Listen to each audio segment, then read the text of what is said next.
5, 4, 3, 2, 1. Todo dia um novo livro foi criado visando a difusão de conhecimento e acessibilidade, não só aos que não podem enxergar, mas também todos aqueles que têm sede de conhecimento. Se gostou da iniciativa, nos ajude se inscrevendo e compartilhando. Bem, como todo livro é uma viagem, boa jornada. Andar a pé. Henry David Thoreau, 1817-1862. Desejo dizer uma palavra em nome da natureza, em nome da liberdade absoluta, em nome da amplidão, que contrastam com a liberdade e a cultura das cidades no sentido de considerar o homem como um habitante da natureza, ou parte e parcela dela, e não como um elemento da sociedade. Desejo fazer uma exposição vasta e, se puder, a farei enfática, pois existem muitíssimos campeões da civilização. Não só o ministro e as congregações das escolas, mas todos vós a tomareis em consideração. Em todo o decurso da minha vida só encontrei uma ou duas pessoas que compreendiam a arte de andar, isto é, de dar passeios a pé, que tinham o gênio, por assim dizer, do sauntering, palavra esplendidamente derivada de pessoas vadias que erravam pelo país, na Idade Média, e pediam esmola sob o pretexto de irem à La Sainte-Terre, a Terra Santa, até as crianças exclamarem: lá vai um Sainte-Terre, um saunterer. Um da Terra Santa. Os que nunca vão à Terra Santa nas suas peregrinações, como pretendem, são, em verdade, meros vadios e vagabundos, mas os que lá vão ter são saunterers, no bom sentido que tenho em vista. É certo que alguns derivariam a palavra de sans terre, sem terra ou pátria, o que, portanto, no bom sentido, significará não tendo pátria determinada, mas igualmente tendo sua pátria em toda parte. Pois este é o segredo do vitorioso sauntering. Os que se deixam permanecer em casa, quietos, sempre, podem ser os maiores errantes de todos, mas o saunterer, no bom sentido, não é mais errante do que o rio sinuoso, cujo propósito contínuo é encontrar o caminho mais curto para o mar. Prefiro a primeira como sendo a derivação mais provável, pois toda caminhada é uma espécie de cruzada que nos foi pregada por algum Pedro, o eremita, para avançarmos, reconquistarmos esta terra santa das mãos dos infiéis. É exato que não passamos de cruzados acovardados, inclusive os andarilhos odiernos, que não perseveram e nunca terminam suas empresas. Nossas expedições não passam de giros e regressamos à noitinha para o pé da velha lareira da qual nos apartáramos.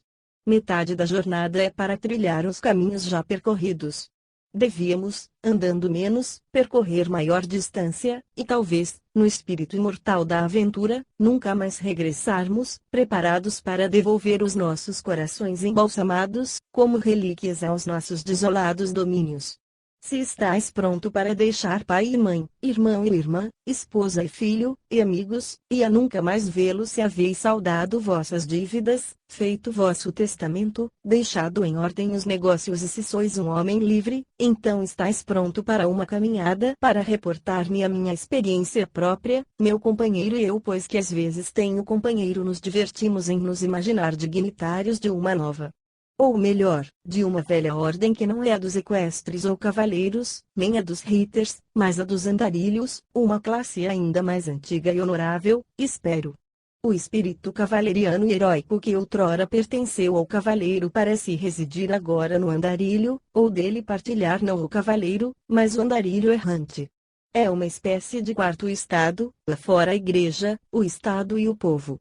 Sentimos que aqui nas cercanias quase só nós praticamos esta nobre arte, muito embora, para usar de franqueza, a maioria dos citadinos, a julgar pelo que afirmam, gostariam de, como faço, caminhar de vez em quando, mas não podem. Nenhuma fortuna é capaz de comprar os requisitos lazer, liberdade e independência, que são essenciais nesta profissão. Só decorrem da graça de Deus. Para tornar-se andarilho é mister uma dispensa direta dos céus. É preciso que pertençais à família dos andarilhos. Ambulatur nascitur, non fit.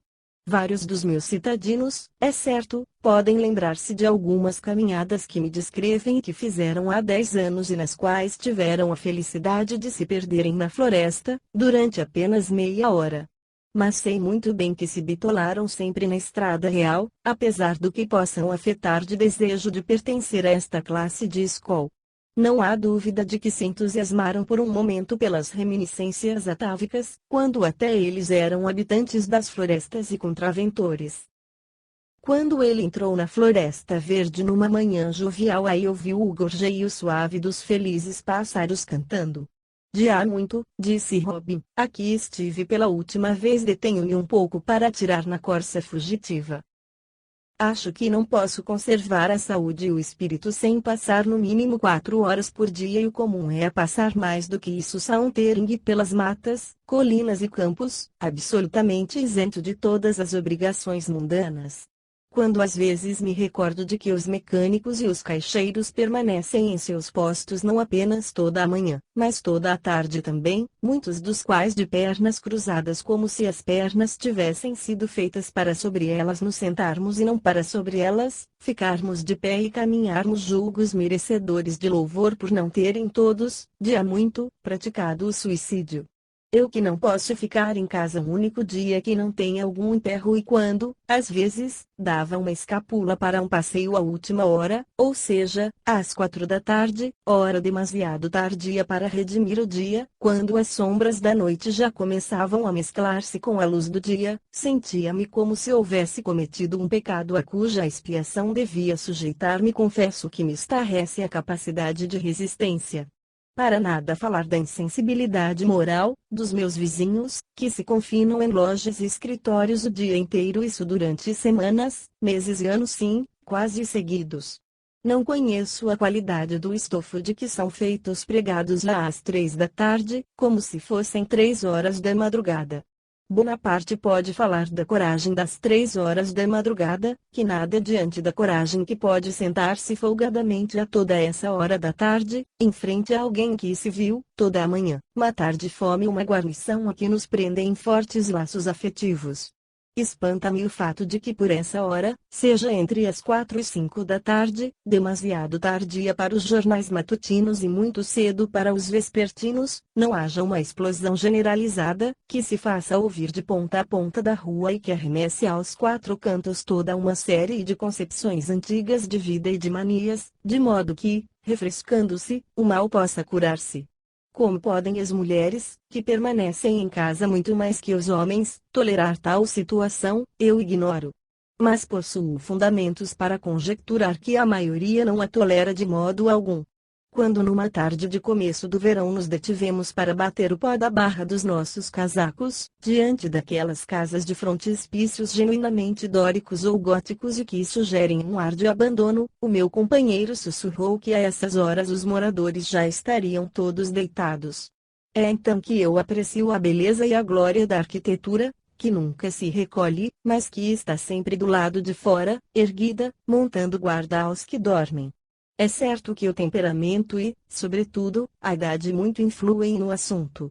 À medida que um homem envelhece, aumenta sua capacidade de levar uma vida sedentária, trabalhando em casa. Torna-se vespertino em seus hábitos quando se vai aproximando a noite da vida, até que, finalmente, só sai de casa pouco antes do pôr do sol e, em meia hora, dá todas as voltas de que necessita. Mas o andar de que falo eu, nada tem que ver com exercício, nem a isso se destina, não é como o remédio que os doentes tomam a determinadas horas, nem como os halteres para o desenvolvimento muscular. É antes o motivo e a aventura do dia. Se quiserdes exercícios, procurai as fontes de vida. Imaginai um homem levantando halteres para cultivar saúde, quando as fontes dela estão borbulhando nos prados longínquos desprezados por ele. Sobretudo, deveis caminhar como um camelo, qual, ao que sabemos, é o único animal capaz de ruminar em marcha. Quando um viajante pediu à criada de Wordsworth para mostrar-lhe os estudos do amo, ela retrucou: eis aqui sua biblioteca, mas os estudos, ele os faz na rua. Viver muito ao ar livre, no sol e no vento, não gera, de modo algum, certa aspereza de caráter, mas sim uma cutícula mais espessa que cobre as mais belas qualidades da nossa natureza, como no rosto e nas mãos, ou como um rigoroso trabalho manual retira às mãos um pouco da delicadeza de tato. Portanto, permanecer em casa pode, por seu turno, produzir um aveludamento e lisura, para não dizer finura da pele, acompanhado de uma sensibilidade mais apurada a certas impressões. talvez fôssemos mais susceptíveis a algumas influências importantes para o nosso desenvolvimento intelectual e moral se o sol nos tivesse queimado menos e menos nos tivesse batido o vento. E, com efeito, é conveniente tratar adequadamente a pele grossa e a pele fina. Mas parece-me que se trata de uma crosta que se remove com a maior facilidade que o remédio natural encontra-se na relação que existe entre a noite e o dia, o inverno e o verão, o pensamento e a experiência. Quando maior a dose de ar de luz solar em nossos pensamentos, tanto melhor.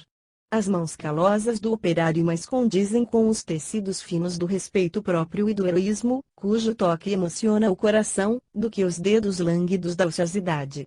É pura sentimentalidade a de quem se deita de dia e se julga alvo, isento do breu e do calor da experiência. Quando andamos, naturalmente vamos aos campos e às florestas. Que seria de nós se só andássemos no jardim ou nas avenidas?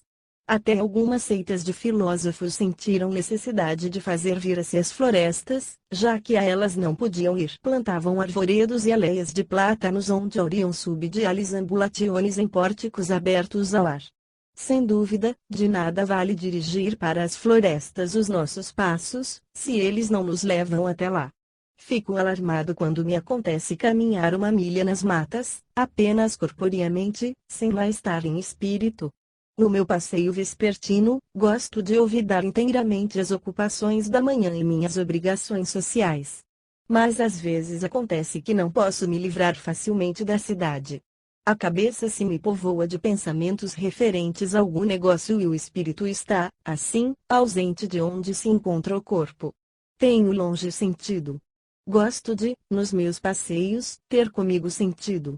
Que irei fazer nas florestas, se penso noutra coisa estranha às florestas? Condeno-me e não posso evitar um estremecimento quando me acho assim abstraído, mesmo sendo o móvel da abstração o mais nobre, o que, de fato, às vezes acontece.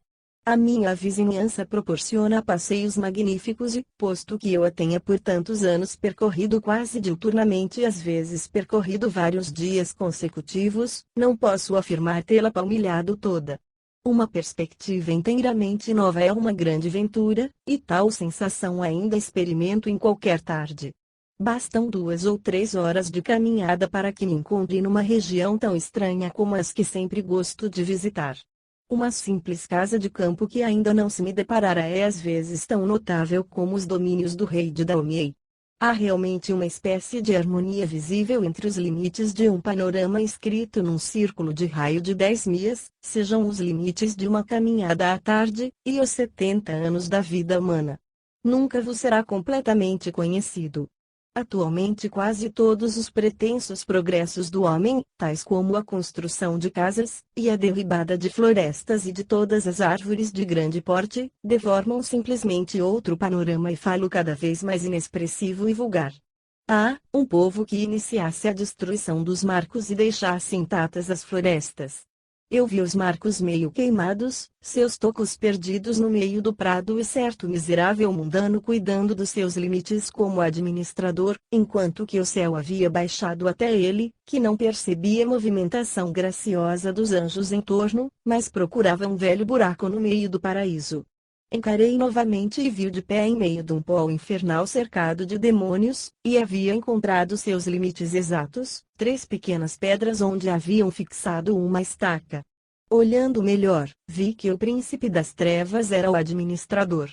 Sou capaz de andar facilmente 10, 15, 20, qualquer número de milhas, começando da minha porta sem parar em qualquer casa, sem atravessar uma estrada exceto nos trechos em que as próprias raposas e doninhas são obrigadas a fazê-lo, primeiro pelas margens do rio, depois às margens do riacho, depois pelo campo e pelas bordas da floresta. Há milhas quadradas na minha vizinhança, completamente desabitadas. No alto de muitas colinas posso ver a civilização e as casas do homem distante. Os fazendeiros e as suas plantações são pouco mais evidentes do que instrumentos agrários e os sulcos por eles produzidos. O homem e seus negócios, a igreja, o Estado, a escola, o comércio, a indústria, a agricultura, e até a política, de todos a menos a búlica folgo em verificar a insignificância do espaço que ocupam no panorama. A política não passa de um campo estreito e aquela estrada real que se descortina ao longe dá para ela. Às vezes, encaminho o viajor para lá. Se quiser dizer ter ao mundo político, segui a grande estrada, segui aquele negociante, segui-o bem de perto e lá chegareis. Tal mundo também possui seu lugar e não ocupa todo o espaço. Dele saio como se saísse de um faval para internar-me numa floresta, nenhuma recordação trazendo. Posso, em meia hora, encaminhar-me para algum setor da superfície da terra, onde um homem não resista a permanecer todo um ano, sítio esse impróprio para a política medrar, essa política tão parecida com cinza de charuto. A aldeia é o lugar aonde levam as estradas, uma espécie de expansão da estrada real, como um lago ou um rio. É o tronco do qual as estradas são os membros, um lugar trivial ou quadrívio, o caminho comum dos viajantes. A palavra deriva-se do latim vila que, combinado com via, caminho, ou mais remotamente, vede e vela, deriva de veu, conduzir, porque vila é o lugar para onde as coisas são levadas e de onde são trazidas. Os que ganhavam a vida carreando animais eram chamados velatur ou facere. Daí, também, presumivelmente, o vocábulo latino vilis e o nosso vil, também vilaim. Isto sugere a espécie de degenerescência que se entregavam os aldeões. Extrapiam-se com a movimentação alheia através e sobre eles, sendo que eles próprios permanecem imóveis. Alguns nem andam, outros transitam pelas estradas reais, uns poucos caminham através de quadras de terras. As estradas destinam-se aos cavalos e aos negociantes. Não as perlustro muito, porque não tenho pressa de alcançar qualquer taberna ou armazém, ou estrebaria, a que elas conduzem. Para caminhar, sou como um bom cavalo, não um cavalo de estrada. O paisagista, para representar uma estrada, usa a figura de um homem. Eu não serviria para modelo de tal figuração. Saio para a natureza assim como os velhos profetas e poetas Manu, Moisés, Romero e Chaucer nela penetravam. Podeis denominá-la América, mas não é América. Nem Américo Vespúcio, nem Colombo, nem quem quer que seja foi o descobridor dela. A mitologia explica o fenômeno melhor do que qualquer das pretensas histórias da América que eu conheço. Existem, é certo, poucas estradas velhas que devemos palmilhar com resultado, como se levassem a alguma parte, agora que são praticamente descontínuas. A velha estrada Marruborou, que já não vai a Marruborou, suponho, a menos que Marruborou seja o sítio aonde ela me leva. Ouso citá-la aqui porque presumo que em todas as cidades haja uma ou duas pontes semelhantes. Presentemente, nesta vizinhança, a maior parte da terra não constitui propriedade particular.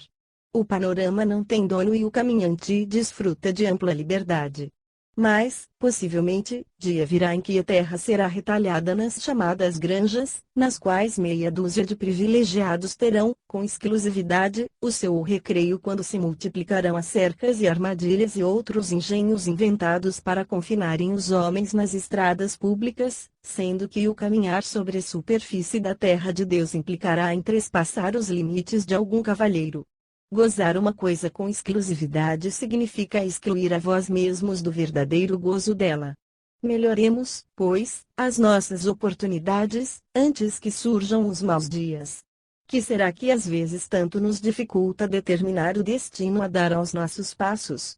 Creio na existência de um magnetismo sutil na natureza o qual, se cedermos inconscientemente, nos levará ao caminho acertado. Não nos é indiferente seguir este ou aquele caminho. Há o caminho certo, mas a negligência e a estupidez muito nos sujeitam a seguir o caminho errado. Muito gostaríamos de dar aquele passeio que ainda não encetamos neste mundo real e que simboliza perfeitamente o atalho que adoraríamos percorrer no mundo interior ideal, e às vezes, não há dúvida, temos dificuldade em escolher a nossa direção, por não a termos discernido bem em nosso pensamento.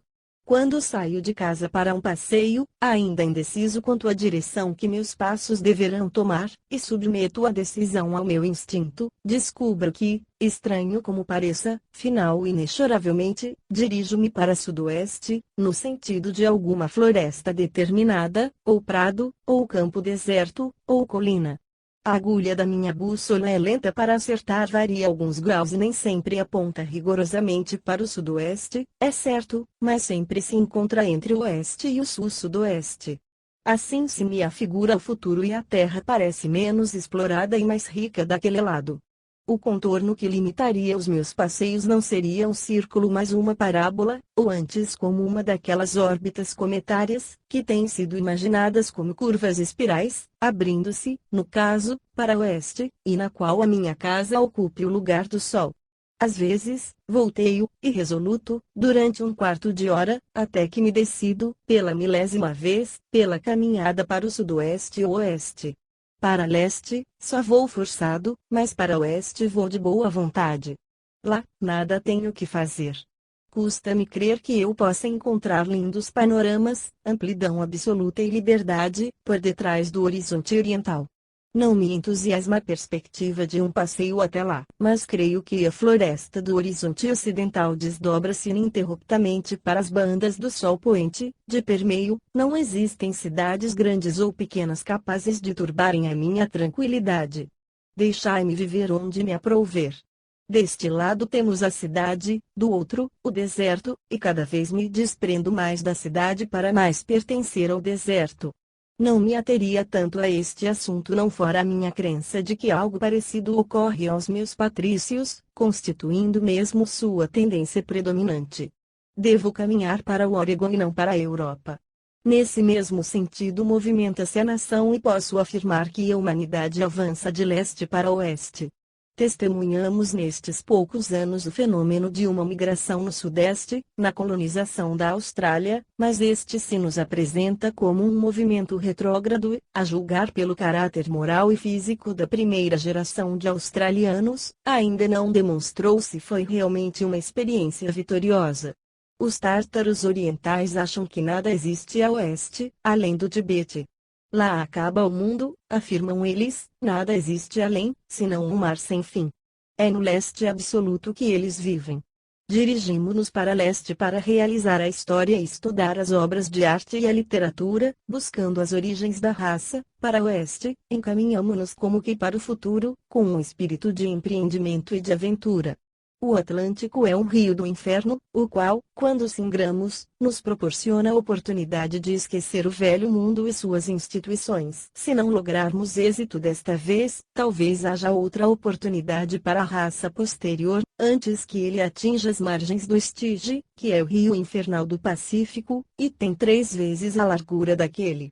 Ignoro a significação que possa ter, ou até que ponto seja uma evidenciação de singularidade um indivíduo consentir que os seus passos coincidam em direção com o movimento geral migratório da raça, mas sei que algo da mesma natureza do instinto migratório dos pássaros e dos quadrúpedes que, em alguns exemplos, sabe-se ter afetado a família dos esquilos, impelindo-os a um movimento geral e misterioso tão vasto que, segundo o testemunho de alguns, foram vistos atravessando os rios mais largos, cada qual arribado no seu cavaco individual, a cauda erguida à guisa de vela, e, com seus semelhantes mortos, levantando pontes para a travessia de riachos mais estreitos que alguma coisa como o furor que afeta na primavera o gado de propriedade particular e que se atribui a um verme que dá na cauda, afeta não só as nações como os indivíduos.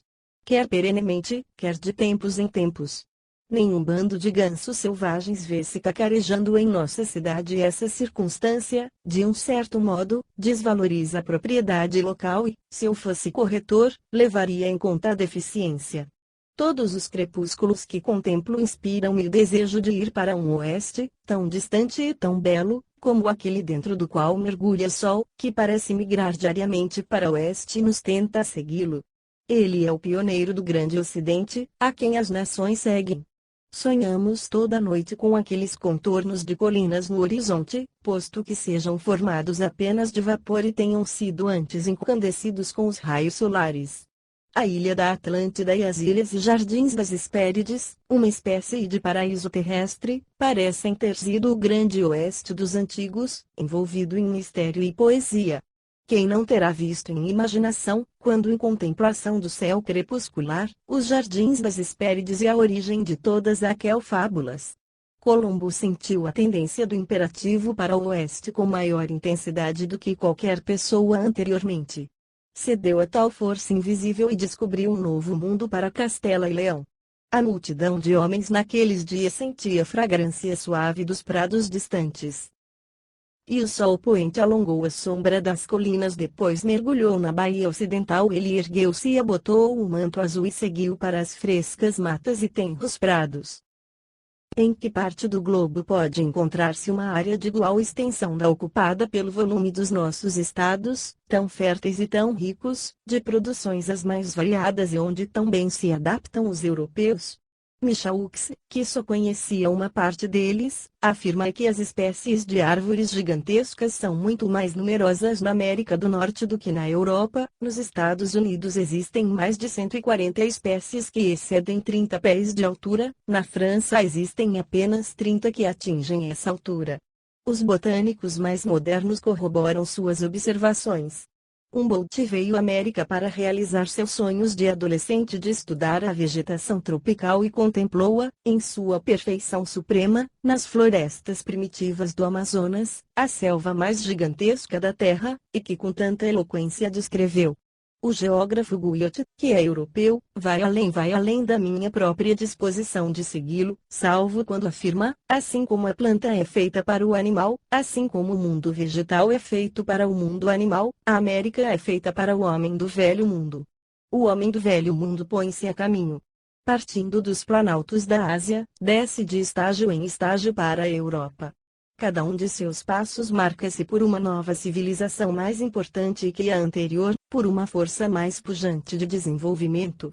Em chegando ao Atlântico, faz uma pausa às margens desse oceano desconhecido, cujos extremos também não conhece, e aí faz uma curta pausa. Uma vez esgotado o rico solo da Europa e retemperadas suas forças, recomeça então sua aventura, dirigindo-se para o oeste, como dantes. Até aqui, Guyot.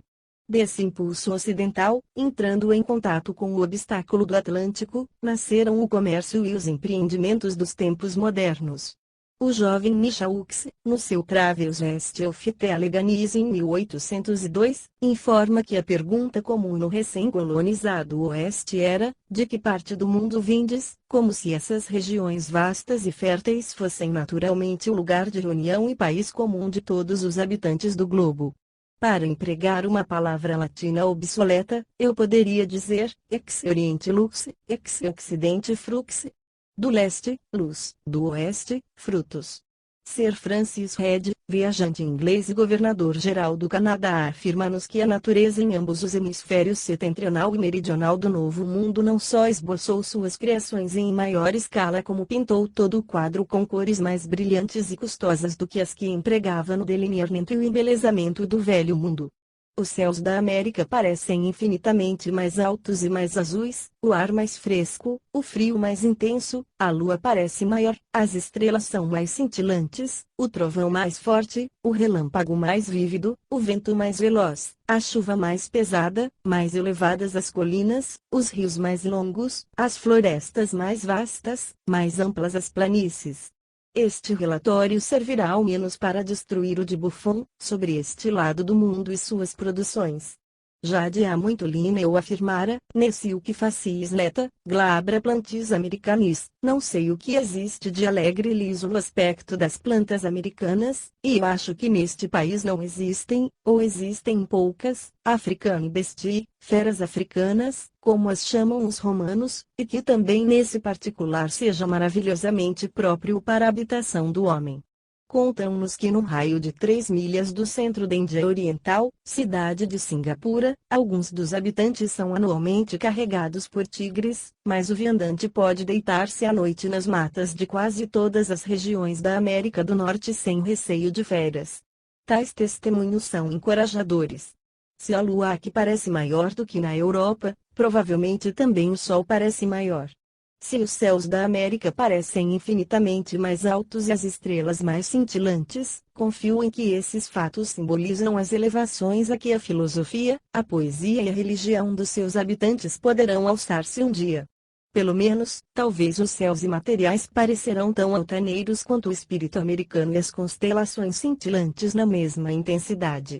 Pois, sou dos que creem na influência do clima sobre o homem como algo existente no ar das montanhas, que nutre o espírito e inspira. O homem não se desenvolverá intelectualmente a maiores perfeições na mesma proporção que o faz fisicamente, sob tais influências. Ou, em nada importará o número de dias nublados que contar na sua existência. Sou de opinião que seremos mais imaginativos, que os nossos pensamentos serão mais lúcidos, mais frescos e mais etéreos, como os nossos céus, nosso entendimento, mais compreensivo e amplo, como as nossas planícies, nosso intelecto geralmente, numa maior escala, como nosso trovão, nossos rios e montanhas e florestas, e os nossos corações ao mesmo de corresponder, em extensão, profundidade e grandeza, aos nossos mares continentais. Talvez ao viajante surja algo que ele mesmo não saiba definir, dileta e glabra, de jovial e sereno, nas nossas próprias faces. De resto, qual o desígnio do mundo e para que foi descoberta a América? Aos americanos, nem preciso responder. Para o oeste a estrela do império se dirige. Como um verdadeiro patriota, teria vergonha de pensar que Adão no paraíso fosse mais favoravelmente aquinhoado de que o mais humilde camponês deste país. Nossas inclinações em Massachusetts não se confinam à Nova Inglaterra, posto que sejamos do sul, inclinamo-nos pelo oeste. Aí situa-se o lar dos irmãos mais novos, como entre os escandinavos punham-se ao mar em busca de seus bens. É demasiado cedo para estudarmos hebraico, é mais importante compreendermos até a gíria dos nossos dias. Há alguns meses fui ver um panorama do Reno. Era como um sonho da Idade Média. Deixei-me flutuar ao longo do seu caudal histórico em algo mais que imaginação, sob pontes construídas pelos romanos e consertadas por heróis posteriores. Passei por cidades e castelos cujos próprios nomes soavam como música aos meus ouvidos e cada uma das quais foi motivo para uma lenda. Havia Ehrenbreitstein, Rolandice e Koblenz, as quais eu só conhecia pela história. Tratava-se de ruínas que particularmente me interessavam. Dir-se-ia que subia de suas águas e das colinas cobertas de era e dos vales uma música surda como a dos cruzados partindo para a Terra Santa. Eu flutuava avante sob a égide do encantamento como se fora transportado a uma idade heróica e como se houvera respirado uma atmosfera de magnanimidade.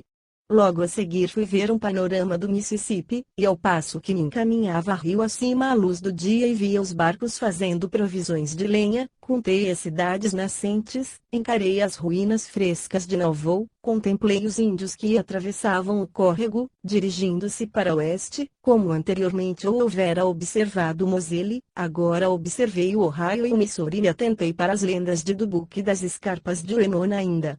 Cuidando mais do futuro do que do passado ou do presente, vi que este era um córrego do Reno, de espécie diferente, que as fundações dos castelos ainda estavam por ser lançadas e as famosas pontes sobre o rio, ainda por serem construídas, e senti que esta era a verdadeira idade heróica, embora não o soubéssemos, eis que o herói é comumente o mais modesto e o mais obscuro dos homens. O oeste de que falo é apenas um sinônimo de selva, e o que venho desenvolvendo para afirmar é que na rusticidade está a preservação do mundo. Cada árvore exterioriza suas fibras para entregá-las à selva. As cidades adquirem-nas a qualquer preço. Os homens aram a terra e navegam por causa delas. É das florestas e das selvas que provêm os tônicos, as raízes e cascas que fortificam a humanidade. Os nossos ancestrais eram selvagens. O episódio da amamentação de Rômulo e Remo por uma loba não é uma fábula mitológica. Os fundadores de todos os estados que se tornaram eminentes também buscaram sustento e vigor em fonte igualmente selvagem. Exatamente porque as crianças do império não foram amamentadas pela loba, se deixaram conquistar e preterir pelas crianças das florestas setentrionais, que o foram. Creio na floresta e nos prados e na noite que faz medrar o trigo. Exigimos no nosso chá uma infusão de pinheiro ou de árvore da vida. Há grande diferença entre comer e beber por necessidade e por mera gulodice. O Hottentot devora com avidez a medula do codou e outros antílopes vivos e por índole sistema. Alguns dos nossos índios setentrionais comem crua medula do rangífer ártico, assim como outras partes, inclusive até as pontas das aspas, quando moles. E nisto talvez tenham feito uma incursão pelas cozinhas de Paris. Apanham o que usualmente serve para alimentar o fogo. E talvez isto seja melhor para fazer um homem do que carne de boi cevado ou de porco de açougue.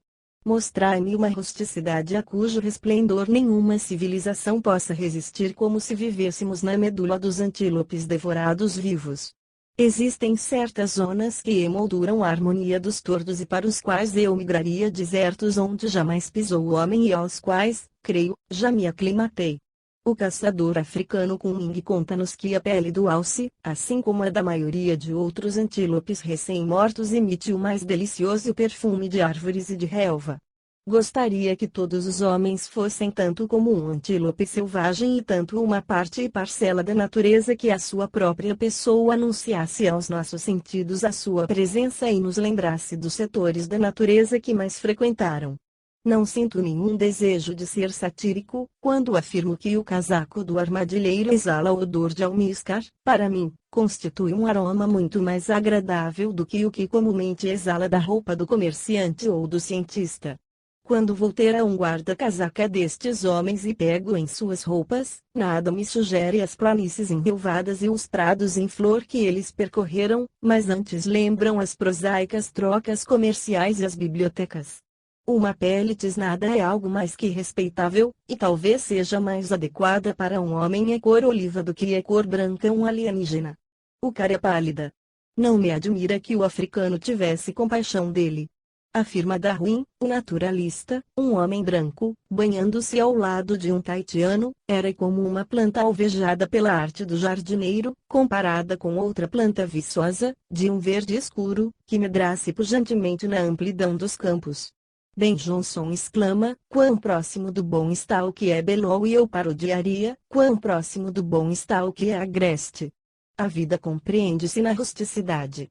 O mais vivo é o mais selvagem. Posto que ainda não subjugada pelo homem, a selva o retempera. Aquele que, premido pelas circunstâncias, sempre trabalhou incessantemente sem descanso, que se desenvolveu rapidamente e esgotou as reservas da vida, encontrar-se-ia sempre num país novo, cercado da matéria-prima da vida. Por-se-ia trepar nas árvores da floresta primitiva. As minhas esperanças e o meu futuro não estão nos prados e nos campos cultivados, nem nas vilas ou cidades, mas sim nos charcos envios e tiritantes.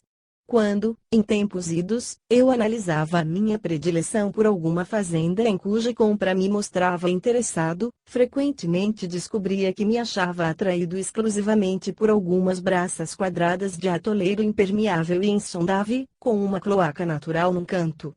Era essa espécie de joia que me deslumbrava. Para minha subsistência, retiro muito mais dos pântanos que circundam a minha cidade natal do que das hortas cultivadas da aldeia. Não existem mais belos canteiros para os meus olhos do que as densas quadras de Andromedana, Cassandra caliculata, que cobre esses pontos tenros da superfície da terra.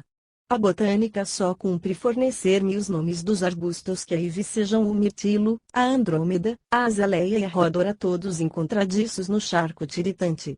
Sempre me ocorre que gostaria de que minha casa fosse fronteira a essa massa verde calma de vegetação, desprezando qualquer cultura de flores e molduras, adornos exóticos e cachopos, nada de calçadas de cascalho, para que não veja as faixas fecundas que existem sob as janelas conspurcadas por esterco importado, cobrindo os montões de terra retirada quando da escavação da adega. Por que não colocar a minha casa, a minha sala atrás desse lugar, ao invés de colocá-la atrás de um aglomerado estéril de curiosidades, daquela pobre justificação de uma natureza-arte, a que denomino meu jardim? É tarefa penosa limpar a casa e pô-la em ordem, dando-lhe uma aparência decente, quando ali esteve trabalhando um carpinteiro ou um pedreiro, embora caiba em partes iguais ao transeunte e ao morador dela. A grade frontal de maior bom gosto possível jamais me despertou curiosidade e atenção, os ornatos mais bem trabalhados logo me entediavam e aborreciam. Construí, pois, os peitoris das vossas janelas nas próprias margens do charco, posto que talvez não seja o melhor lugar para uma adega seca, e eis, assim, barrado o acesso aos homens das cidades. Os jardins frontais não foram feitos para neles permanecermos, mas, quando muito, para através deles passarmos, em direção aos fundos. Embora me julgueis perverso, se me propusessem ir morar na vizinhança do mais belo jardim já concebido pelo engenho humano, ou então, nas proximidades de um charco medonho, certamente me decidiria pelo charco. Quão vazios, pois, têm sido todos os vossos labores para mim, ó cidadãos! Minha disposição infalivelmente cresce na proporção da tristeza exterior. Dai-me o oceano, o deserto ou a rusticidade. No deserto, o ar puro e a solidão compensam a ausência de umidade e de fertilidade.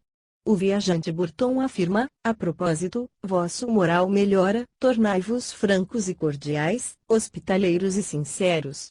No deserto, as bebidas espirituosas só excitam aborrecimento.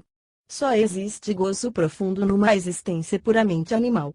Os que de há muito viajam pelas estepes da Tartária declaram, ao reentrar em terras cultivadas, a agitação, a perplexidade e a balbúrdia da civilização nos oprimia e sufocava, o ar parecia nos faltar e nos sentíamos a todo instante como que prestes a morrer de asfixia. Quando desejo recriar-me, procuro a mata mais sombria, a mais fechada e interminável e, na linguagem citadina, o charco mais medonho.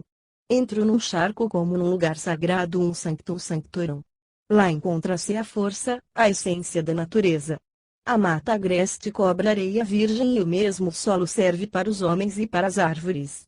A saúde de um homem requer tantos alqueires de prado para a sua preservação como sua fazenda demanda quantidades consideráveis de adubos. Lá se encontra a forte alimentação de que vive. Uma vila subsiste, não mais pela existência de homens honrados que nela residam do que pelas matas e charcos que a circundam. Um distrito onde uma floresta primitiva se descortine acima da terra e outra floresta primitiva apodreça no subsolo, tal distrito destina-se a fornecer não somente trigo e batatas, mas poetas e filósofos para as gerações vindouras. Em tal solo foram criados Romero, Confúcio e outros, e de tal rusticidade provém o reformador, comendo locustas e mel. Conservar animais selvagens implica geralmente na criação de uma floresta que lhes sirva para a permanência ou estadas. O mesmo acontece ao homem. Há uma centena de anos vendiam nas ruas cascas retiradas das nossas próprias matas. No próprio aspecto daquelas árvores primitivas e nodosas havia, creio, um processo de curtir, que enrijecia e consolidava as fibras dos pensamentos dos homens. Como me entristece a degeneração gradativa a que chegaram os dias da nossa vila natal, quando não se pode colher uma braçada de cascas de boa espessura, e já não produzimos breu e terebentina. As nações civilizadas Grécia, Roma, Inglaterra devem sua existência às florestas primitivas que há séculos se decompuseram, exatamente onde se erguem aquelas nações. Sobrevivem enquanto não se exaurir o solo. Pobre da cultura humana. Pouco se deve esperar de uma nação quando se extingue a fonte vegetal e que é compelida assim a fazer adubo dos ossos dos seus ancestrais. Então o poeta mantém-se unicamente com o fluxo abundante de sua adiposidade e o filósofo volve às suas tíbias cruzadas. Diz-se ser incumbência dos americanos trabalhar o solo virgem e que a agricultura aqui já assume proporções não conhecidas em qualquer outra parte. Penso que o fazendeiro demite o índio precisamente porque este reivindica as terras e se faz assim mais forte, de um certo modo, mais natural. Há dias, punha-me a demarcar para um homem uma simples linha reta de 132 varas de comprimento, através de um pântano em cuja entrada podiam ter sido escritas as palavras que Dante leu no vestíbulo das regiões infernais: despojai-vos de toda a esperança, ó vós que entrais, isto é, de jamais sair, onde de uma feita vi meu patrão enterrado até ao pescoço, nadando pela vida na sua propriedade. Posto que ainda fosse inverno, ele ainda possuía outro pântano semelhante que de modo algum eu pude medir, pois que se encontrava inteiramente submerso, e ainda, com relação a um terceiro pântano, cujo levantamento fiz à distância, observou-me que, fiel aos seus instintos, em hipótese alguma dele se desfaria, por causa da lama aí existente. E esse homem pretende construir um fosso envolvente em torno do pântano, dentro de 40 meses, e reivindicá-lo com a magia da sua enxada. Refiro-me a ele apenas para retratar o tipo de uma classe. As armas com que conquistamos as nossas vitórias mais importantes, que deviam ser transmitidas como legado de pai a filho, não são a espada e a lança, mas a foice e a enxada, tintos com o sangue de muitos prados e manchados com o pó de muitos campos rijos. Os próprios ventos açoitavam os milharais e indicavam o caminho aonde não podia penetrar. Não havia melhor ferramenta com que o homem pudesse furar a terra do que a concha de um molusco. Mas o fazendeiro arma-se de arado e enxada. Em literatura, só o rústico nos atrai. Frouxidão é apenas outro nome para mansidão. É o pensamento incivilizado, livre, bruto em Hamlet e na Ilíada, em todas as escrituras e mitologias, não aprendidas nas escolas, que nos delicia. Assim como o pato selvagem é mais veloz e mais belo do que o pato doméstico, assim também é o pensamento rústico, o qual de permeio com o orvalho cadente, alça seu vôo por cima das cercas.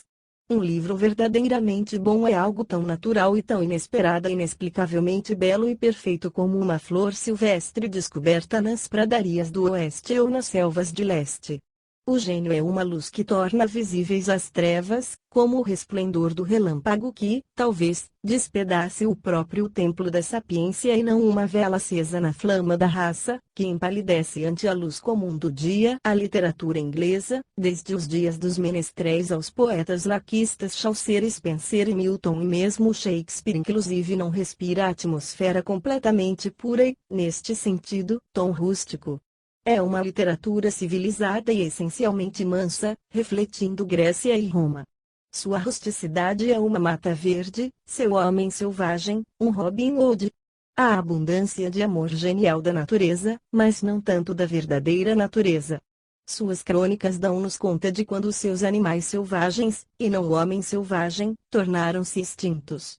A ciência de Humboldt é uma coisa, a poesia é outra coisa. O poeta de hoje, em que pesem todas as descobertas da ciência e os conhecimentos acumulados da humanidade, não apresentam vantagem sobre Romero.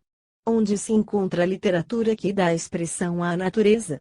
Seria bom poeta aquele que pudesse imprimir os ventos e os rios em sua obra, para falarem por ele, aquele que fechasse as palavras às suas significações primitivas, assim como os fazendeiros enterram estacas no oitão que a geada fendeu, aquele que deduzisse suas palavras, sempre que as empregasse, transplantava-as para suas páginas ainda com terra aderente às raízes, aquele cujas palavras fossem tão verdadeiras, frescas e naturais que pareceriam expandir-se como os botões de rosas à aproximação da primavera, embora permanecessem meio sufocados entre duas folhas fétidas numa biblioteca assim, florescer e ostentar fruto lá, segundo sua espécie, anualmente, para o leitor fiel, em harmonia com a natureza ambiente.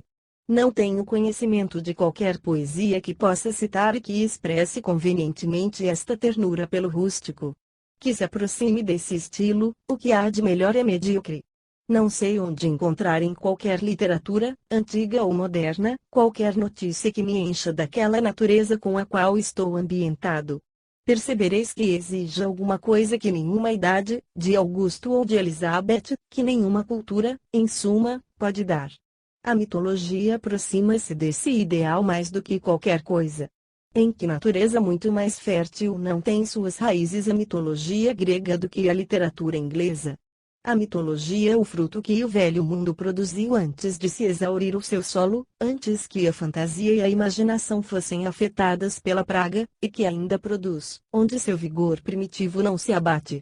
Todas as outras literaturas resistem, apenas, como os olmos, que sombreiam as nossas casas, mas isto é como a grande árvore dragão das Antilhas, tão velha como a humanidade, e, verdade ou não, resistirá a tempo igual, pois a decadência de outras literaturas prepara o solo sobre o qual ela florescerá.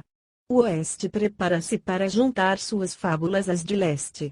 Os vales do Ganges, o Nilo e o Reno tendo dado tanto de si, resta ver-se o que os vales do Amazonas, o Prata, o Orinoco, o São Lourenço e o Mississippi produzirão.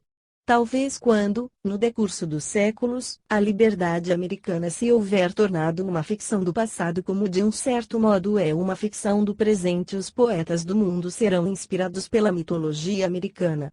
Os mais rústicos sonhos dos homens selvagens não são os menos verdadeiros, posto que não se possam recomendar ao senso comum de hoje dos ingleses e americanos. Não é toda a verdade que se recomenda ao senso comum. A natureza reserva um lugar para a vinha silvestre assim como para a couve. Algumas expressões da verdade são reminiscentes, outras meramente sensíveis, como a frase, e outras, proféticas. Algumas formas de doença podem até ser prenúncios de formas de saúde. O geólogo descobriu que as figuras de serpentes, grifos, dragões voadores e outros fantásticos embelezamentos de brasões têm seus protótipos nas formas de espécies fósseis que foram extintas antes da criação do homem e, daí, indicam um conhecimento fraco e sombrio de um prévio estágio de existência orgânica. Os hindus sonharam que a terra repousava sobre um elefante, o elefante numa tartaruga e a tartaruga numa serpente, e posto que seja o caso de uma coincidência sem importância, não virá fora de propósito lembrar-se que se descobriu recentemente na Ásia uma tartaruga fóssil, suficientemente grande para suportar um elefante. Confesso-me suspeito no que tange a estas fantasias do agreste, que transcendem a ordem do tempo e a do progresso. São o recreio mais sublime do intelecto. A perdiz ama a ervilha, exceto a que, com ela, vai para a panela. Enfim, tudo que é bom é agreste e livre. Existe algo numa nota musical, seja produzido por um instrumento, ou pela voz humana. Tomai para exemplo o som de uma corneta numa noite de verão que, por sua rusticidade, falando sem ironia, recorda-me os gritos emitidos pelas feras selvagens em suas florestas nativas. Pelo que infiro, trata-se de qualquer coisa da sua rusticidade. Dai-me para amigos e vizinhos homens selvagens, e não civilizados. A rusticidade do selvagem é apenas um pálido símbolo da terrível ferocidade que preside a sociabilidade dos homens e dos amantes. Gosto de presenciar os animais domésticos reafirmarem seus direitos de nascimento, uma certa prova de que não perderam totalmente seus hábitos e vigor originais, como por exemplo, quando a vaca do meu vizinho evade-se do pasto no começo da primavera e nada intrepidamente no rio, um caudal frio e acinzentado, de 25 a 30 varas de largura, avolumado pelo degelo. É o búfalo atravessando o Mississippi. Tais proezas, aos meus olhos, conferem alguma dignidade aos rebanhos já dignificados. As sementes do instinto são conservadas por tempo indeterminado sob o couro espesso do gado e dos cavalos, quais sementes no ventre da terra. O gado, quando se recreia, faz inesperadamente. Presenciei, de uma feita, uma manada de 12 bois e vacas, que corriam e pulavam incontrolavelmente, como se foram ratos gigantescos, como se foram gatos, até. Davam de cabeça, erguiam os rabos, precipitavam-se para o cume de uma colina e daí desciam também velozmente, e eu notei, pelas suas aspas, assim como pela sua atividade, o parentesco com a família dos veados. Mas, ai deles! Um grito repentino ou arrefeceria o seu ardor imediatamente, reduzi-los-ia de animais vivos a carne comestível e enrijeceria seus flancos e tendões como uma locomotiva. Quem senão o anjo mau gritou a humanidade? Com efeito, a vida do gado, como a de muitos homens, é apenas uma espécie de locomoção, movimentam um flanco de cada vez e o homem, com sua maquinaria, encontra em meio caminho o cavalo e o boi. Qualquer parte que for tocada pelo chicote torna-se paralítica, de conseguinte. Quem poderia pensar num flanco de qualquer dos elementos da família dos felinos, como falamos de um flanco de carne verde? Folgo que os cavalos e corcéis morram antes que sejam feitos escravos dos homens e que os próprios homens tenham ainda reservado alguma veia brava para semear antes que se tornem membros submissos da sociedade. Sem dúvida, nem todos os homens são igualmente assimiláveis pela civilização, e posto que a maioria, como cães e carneiros, sejam mansos por natureza e hereditariedade, esta não é razão para que os outros tenham a sua índole contrariada e se reduzam ao mesmo nível. De um modo geral, os homens são iguais, mas foram feitos diversos para que pudessem ser vários. Se se trata de apresentar uma qualidade comum, um homem fará quase ou exatamente tão bem quanto outro. Se uma qualidade superior, a sobrevalência individual deve ser considerada. Qualquer homem pode obstruir um buraco para prevenir a penetração do vento, mas nenhum outro homem teria se utilizado com tanta felicidade de uma ilustração como o autor desta. Confúcio afirma: as peles do tigre e do leopardo, quando curtidas, são como as peles do cão e do carneiro curtidas. Mas não é cogitação de uma verdadeira cultura domesticar tigres, nem tornar ferozes os carneiros, e o melhor emprego delas não é, com efeito, o curti-los para a manufatura de calçados. Ao correr os olhos por uma lista de nomes de homens numa língua estrangeira, como de oficiais militares, ou de autores que escreveram sobre um assunto especial, advirto-me mais uma vez de que nada existe no nome. O nome Menshikov, por exemplo, nada ostenta em si mais humano aos meus ouvidos do que um varredor e pode até pertencer a um rato. Assim como são para nós os nomes dos poloneses e dos russos, assim são os nossos para eles. É como se eles tivessem sido chamados por uma rima infantil Ieri Ieri e Sherivan, Titli Tolta. Vejo em imaginação uma horda de criaturas selvagens acotovelando-se sobre a terra e a cada uma o pastor atribuiu algum som estrangeiro em seu próprio dialeto. Os nomes dos homens são, sem dúvida, tão vulgares e ignóbeis como Boze e Trai, nomes de cães. Acho que haveria alguma vantagem para a filosofia se os homens fossem apelidados apenas em conjunto, como são conhecidos. Seria necessário apenas conhecer a espécie e talvez a raça ou variedade, para conhecer o indivíduo. Não estamos propensos a crer que todo soldado de um exército romano tivesse nome próprio individual porque não supomos que ele tivesse caráter próprio. Presentemente nossos únicos verdadeiros nomes são alcunhas.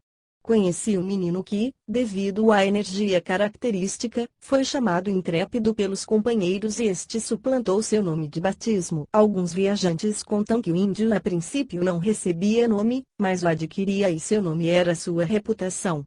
E em algumas tribos, recebia um novo nome com cada nova façanha. É doloroso quando um homem ostenta um nome por mera conveniência, não conquistou nenhum nome ou reputação. Não concordo que simples nomes façam distinções, mas visualizam os homens em bandos, malgrado eles. Não será um nome conhecido que se me afigurará menos estranho um homem. Pode ser dado a um selvagem que mantenha em segredo o seu próprio título de guerra, conquistado na floresta. Todos nós temos no nosso interior um selvagem intrépido e o nome selvagem é, por certo, algures, considerado nosso. Observo que o meu vizinho, que apresenta Guilherme ou Edwin como epíteto de família, despiu com a jaqueta.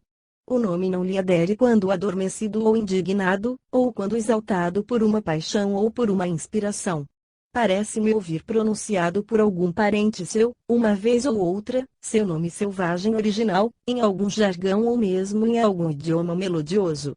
E aqui está esta nossa mãe, gigantesca, selvagem e ululante, a natureza onipresente, com tal beleza e tal afeto pelos filhos como o leopardo, e, todavia, dela nos desmamamos tão cedo para a sociedade, para essa cultura que consiste exclusivamente no entrosamento de homem a homem, uma espécie de criação recíproca, de que resulta, no máximo, uma simples nobreza inglesa, uma civilização destinada à duração efêmera. Na sociedade, nas melhores instituições dos homens, é fácil deter-se uma certa precocidade. Quando ainda deveramos ser crianças já somos rapazolas.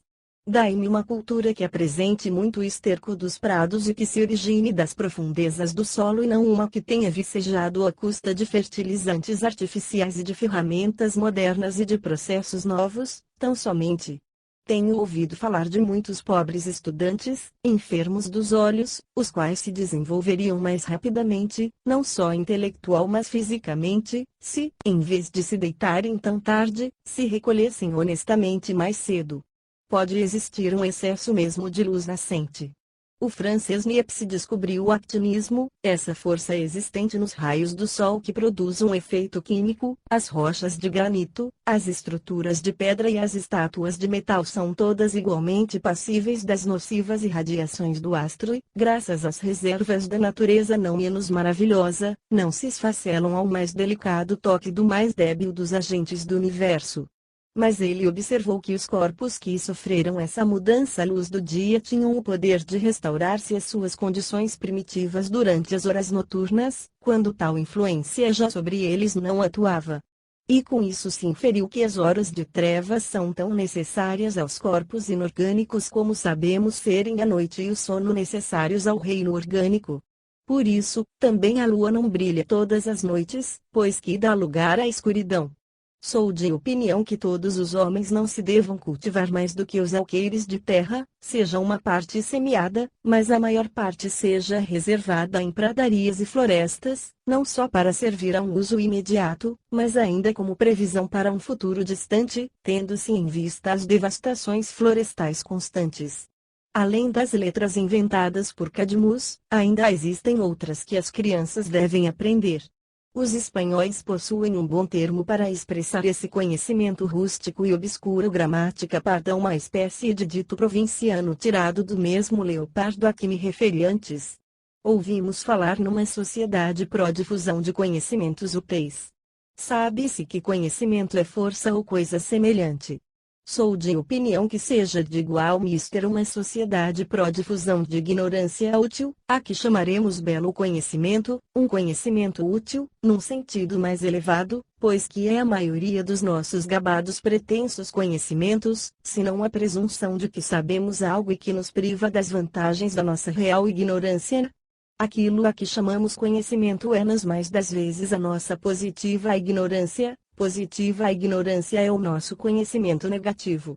Ao cabo de longos anos de trabalho paciente de leitura dos jornais, pois que são bibliotecas científicas e não pilhas de jornais, um homem acumula miríades de fatos, arruma-os na memória e então, quando em alguma primavera se desarvora para os grandes campos do pensamento, vai, por assim dizer, à relva como qualquer cavalo e se desatrela todos os arreios no estábulo. Eu aconselharia à sociedade pró-difusão de conhecimentos úteis, às vezes, dirija-se à relva. Comestes feno durante muito tempo. Com os brotos verdes, chegou a primavera. As próprias vacas são conduzidas para as pastagens rurais antes do término de maio, embora seja do meu conhecimento que um fazendeiro excêntrico manteve sua vaca na ceva e deu-lhe feno durante todo o ano. Assim, frequentemente, a sociedade pró-difusão de conhecimentos úteis cuida do seu gado. A ignorância de um homem às vezes não é só útil, mas bela, ao passo que seus pretensos conhecimentos são mais que inúteis, além de serem feios. Qual o melhor homem com quem tratar-se o que nada sabe de um assunto e, o que é extremamente raro, sabe que nada sabe, ou o que realmente sabe alguma coisa do assunto, mas julga que sabe tudo?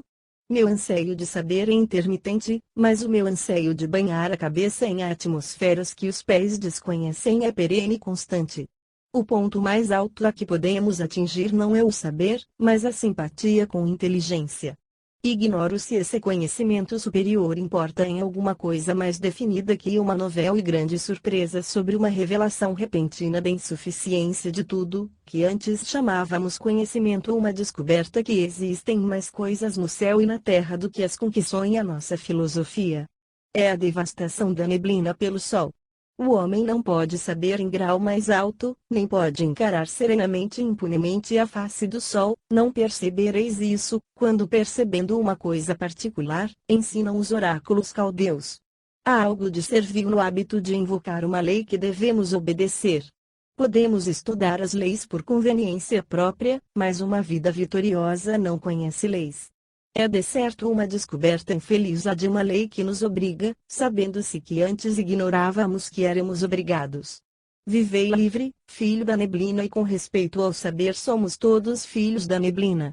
O homem que escolhe viver na liberdade é superior a todas as leis em virtude da relação existente entre si e o legislador.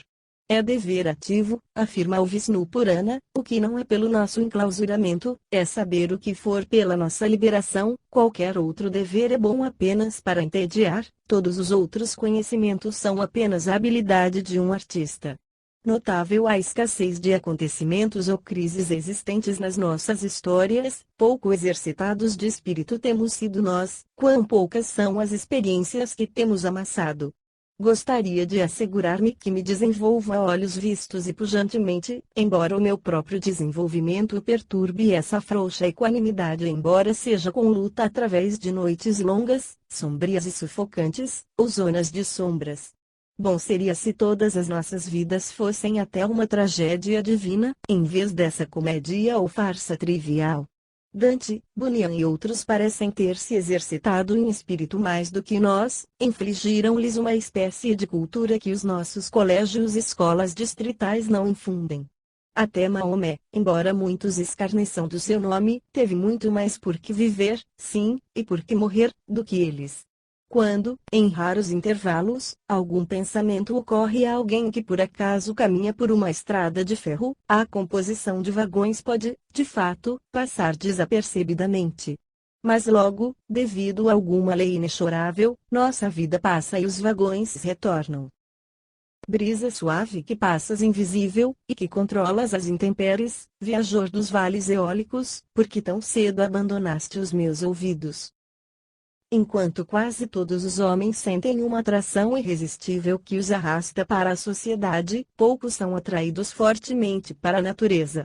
Em suas relações com a natureza, os homens parecem-me, em sua maior parte, e em que pese sua arte, inferiores aos animais.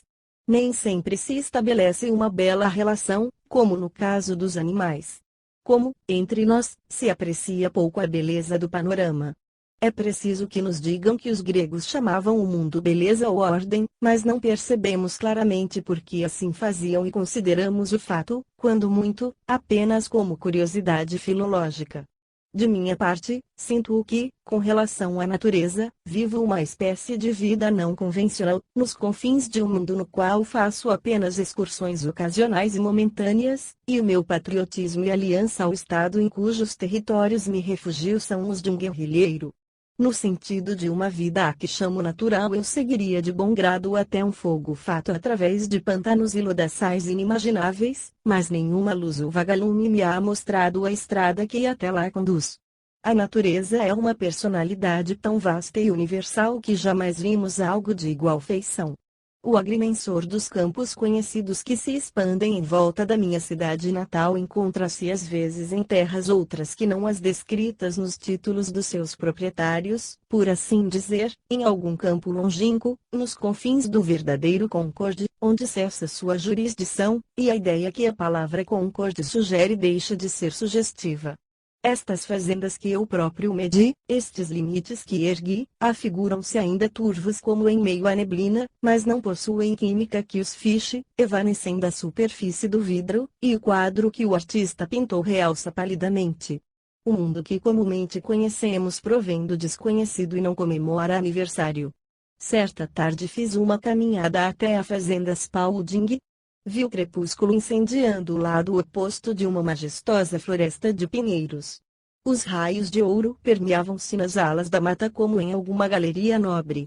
Emocionei-me como se alguma família deslumbrante, igualmente antiga e admirável, ali se houvesse instalado, nessa parte da região chamada Concorde, desconhecida para mim de quem era servo-sol que não havia aderido à sociedade da aldeia que não era visitada. Vi seu acampamento, seu pátio de recreio ao longe, através da mata, num campo de framboesa na fazenda Spalding.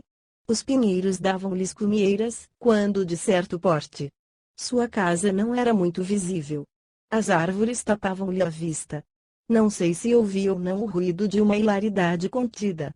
Pareciam reclinar-se nos raios solares. Possuem filhos e filhas. Sentem-se bem. O trilho da carroça do fazendeiro, que se estende diretamente ao longo da alameda, de modo algum os deixa trespassar, como o fundo lodoso de um lago é às vezes visto através do céu refletido. Nunca ouviram falar em Spalding e ignoram que ele é seu vizinho, embora eu ouvisse assobiar quando conduzindo sua parelha pela casa. Nada pode igualar a serenidade de suas vidas. Seu brasão é simplesmente um líquen. Viu pintado nos pinheiros e nos carvalhos. Seus áticos eram nas copas das árvores. Não pertencem a partidos políticos. Não se notava barulho de trabalho. Não percebi que estivessem tecendo ou fiando. Descobri, todavia, quando o vento acalmou e seu ruído cessou, o som musical mais suave que se possa imaginar, qual o de uma colmeia distante em maio, o que, talvez, era o som do pensamento deles.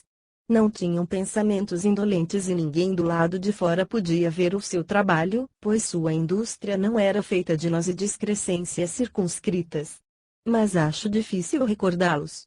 Desvanecem-se irremediavelmente da minha memória mesmo agora enquanto falho me esforço para invocá-los e recordar-me. Só à custa de um tremendo esforço para recompor os meus melhores pensamentos é que me torno novamente conhecedor de seus hábitos. Não fossem famílias como esta, acho que me mudaria de Concord. Estamos acostumados a afirmar na Nova Inglaterra que cada vez escasseiam mais os pombos que nos visitam cada ano. As nossas florestas não lhes proporcionam poleiros. Assim, dir-se-ia, é cada vez menor o número de pensamentos que visitam os adolescentes, ano a ano, pois os arvoredos de nossas mentes jazem devastados, vendidos para alimentar desnecessários fogos de ambição, ou enviados ao moinho, restando um mero galho onde possam pousar. Já não constroem ou criam conosco.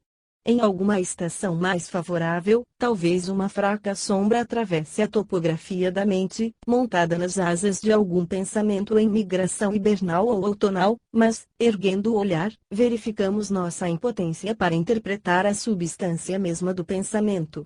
Os nossos pensamentos alados transformam-se em aves domésticas. Já não ostentam o voo do condor e suavizam ao esplendor de um sangai uma cochinchina. Esses grandes pensamentos, esses grandes homens, de quem ouvis falar. Abraçamos a terra como montamos raramente. Acho que nos devíamos elevar um pouco mais. Ao menos, devíamos trepar numa árvore. Achei a justificação por ter escalado uma árvore uma vez. Era um pinheiro branco muito alto, no cume de uma colina. Embora me houvesse ferido, fui muito bem recompensado, pois descobri novas montanhas no horizonte, as quais antes nunca houvera visto, e outro tanto da terra e dos céus. Podia ter andado em torno do pé da árvore durante 70 anos e contudo certamente nunca os teria visto.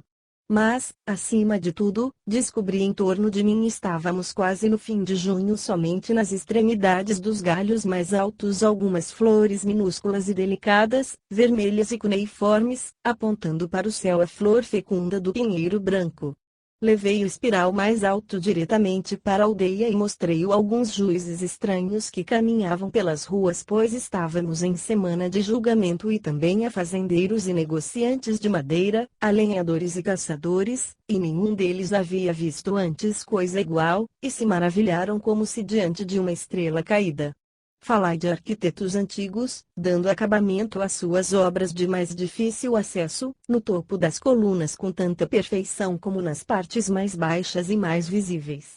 A natureza, de início, fez crescer os brotos minúsculos da floresta apenas no sentido do céu, acima das cabeças dos homens e despercebidos destes. Só visualizamos as flores que jazem sob os nossos pés, nos prados. Os pinheiros desenvolveram seus delicados brotos nos galhos mais altaneiros da floresta, sobre as cabeças não só dos filhos vermelhos da natureza como dos seus filhos brancos. Todavia, raramente um fazendeiro ou caçador os terão visto.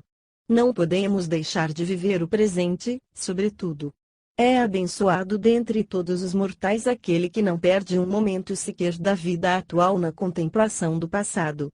É anacrônica nossa filosofia, se não mandar que ouçamos o galo cantar nos celeiros da redondeza. Esse som comumente nos recorda de que estamos ficando enferrujados e antiquados em nossas ocupações e hábitos de pensamento. Já a sua filosofia aproxima-se mais dos tempos modernos do que a nossa. Envolve algo de sugestão que constitui um testamento mais novo à doutrina que se coaduna com o momento presente. Ele não ficou na retaguarda, tem se levantado cedo e cedo costuma dormir, e chegar onde chegou significa estar sazonado, na mais proeminente hierarquia do tempo. É uma expressão da saúde e vigor da natureza, uma bravata para todo o mundo, jovialidade como a de uma fonte incontida, um novo manancial das musas, para comemorar este último momento de tempo. Onde ele reside não foi aprovada nenhuma lei contra escravos fugitivos. Quem não delatou seu senhor muitas vezes desde a última vez que ele ouviu aquele aviso? O mérito do esforço deste pássaro reside na sua independência de tudo, que é melancólico. O cantor pode comover-nos facilmente arrancando-nos lágrimas ou gargalhadas, mas onde está o que nos pode inspirar uma alegria matinal genuína? Quando entregue a profundas meditações melancólicas, quebrando o silêncio medonho das nossas calçadas de madeira, em um domingo, ou, talvez, quando numa vigília ao morto, ouço cantar um galo, longe ou perto, penso comigo mesmo, enfim, um de nós em paz e, com um suspiro rápido, volto a mim. Tivemos um notável crepúsculo certa tarde do último novembro.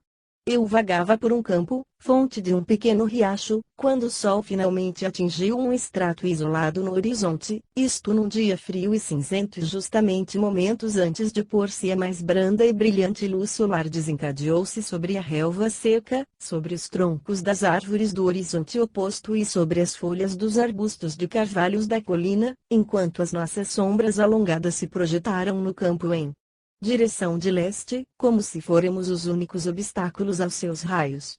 Tal era a luz que momentos antes não a poderíamos ter imaginado, e a atmosfera também era tão morna e serena que nada faltava para que do prado se fizesse o paraíso.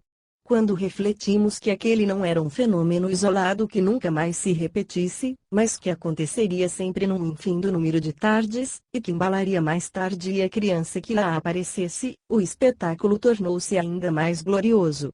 O sol recolhe-se em algum prado retirado, onde não se vê casa, com toda a glória e esplendor que prodigaliza as cidades, e talvez como nunca dantes se pôs, onde existe apenas um solitário falcão cujas penas se douram em sua luz, ou apenas um jagunço olhando da cabana, e algum pequeno riacho de águas toldadas, em meio ao pântano, ainda muito próximo de sua nascente, circundando lentamente um toco em decomposição.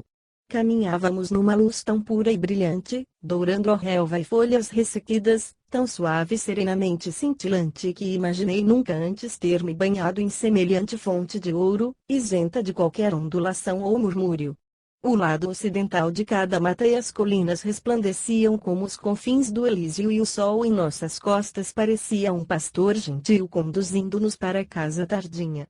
Assim, vagamos para a Terra Santa até que um dia o sol brilhe com mais intensidade do que jamais brilhou, brilhe talvez em nossos espíritos e corações, ilumine inteiramente as nossas vidas com uma forte luz de alerta, tão quente, serena e dourada como numa colina, no outono.